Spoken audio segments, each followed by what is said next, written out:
अरविंद केजरीवाल की सियासत के कई तरीके हैं। झूठे आरोप लगाओ और फंस जाओ तो माफ़ी मांग लो। लगातार बड़ी बड़ी बातें करो, वादे करो, दावे करो और कहीं उलझ गए तो केंद्र या एलजी के सिर उसका ठीकरा फोड़ दो। यह तो सब जानते हैं। केजरीवाल की सियासत का तीसरा और बहुत हद तक खतरनाक पहलू यह है कि पहले किसी पर कॉम्प्रोमाइज़ करने के लिए दबाव डालो। मान गया तो ठीक, नहीं तो उसे ठोक दो। स्वाति मालीवाल नहीं मानी तो उसकी पिटाई करवा दी। दिल्ली के मुख्य सचिव रहे अंशु प्रकाश नहीं माने तो उनकी भी पिटाई हो गई।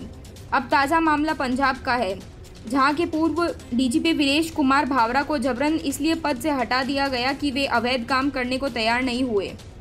उनसे कहा गया कि पंजाब पुलिस को पंजाब के बाहर किसी की सुरक्षा के लिए नियुक्त करना है, लेकिन डीजीपी रहे भावरा इस काम के लिए तैयार नहीं हुए क्योंकि यह नियमों के खिलाफ था। फिर क्या था, भगवंत मान की सरकार ने नियमों को ताक पर रखकर उन्हें पद से हटा दिया। असल में माना जा रहा है कि तब भगवंत मान पंजाब पुलिस के जवानों को केजरीवाल की सुरक्षा में लगाना चाहते थे। हालांकि यह काम बाद में तब किया गया जब मनपसंद डीजीपी को नियुक्त कर लिया गया। अब पूर्व डीजीपी वीरेश कुमार भावरा इस मामले को लेकर हाई कोर्ट जा पहुंचे हैं। अर्जी में उन्होंने पंजाब की भगवंत मान सरकार पर आरोप लगाया है कि उनसे उनके ऊपर अवैध काम करने के लिए दबाव डाला गया था। भावरा ने कहा कि मान सरकार ने मुझसे अवैध कामों को करने को कहा था। इसके अलावा सत्ता में आते ही भगवंत मान सरकार ने उनसे कहा था कि वे इस्तीफा दे दें। इसके अलावा महत्वपूर्ण लोगों के खिलाफ केस दर्ज करने को भी कहा गया। भावरा ने पंजाब एवं हरियाणा हाईकोर्ट के बेंच के समक्ष दाखिल अर्जी में ये आरोप लगाए। उन्होंने जस्टिस दीपक सिब्बल और जस्टिस दीपक मनचंदा की बेंच के समक्ष अर्जी में कहा गया कि इस सरकार ने मार्च 2022 में सत्ता संभाली थी, उसके बाद से ही मेरे ऊपर दबाव था कि पद छोड़ दूं। डीजीपी ने कहा कि इस सरकार ने आते ही उन्हें पद से हटा दिया। उनसे ऐसा करते समय ट्रांसफ़र को लेकर सुप्रीम कोर्ट की ओर से तय किए गए नियमों का भी उल्लंघन किया।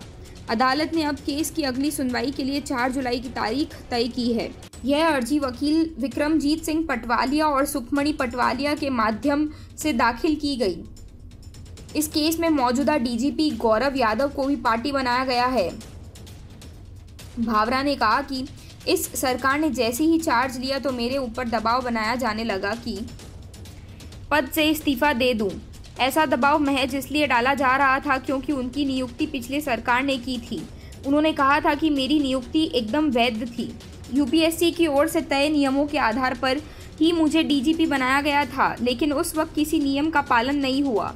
जब मुझे ज़बरदस्ती पद से हटा दिया गया, डीजीपी ने इस दौरान यह भी दावा किया कि पंजाब सरकार ने उन पर दबाव डाला था कि राज्य के बाहर के भी कुछ लोगों को पंजाब पुलिस की ओर से सुरक्षा प्रदान की जाए।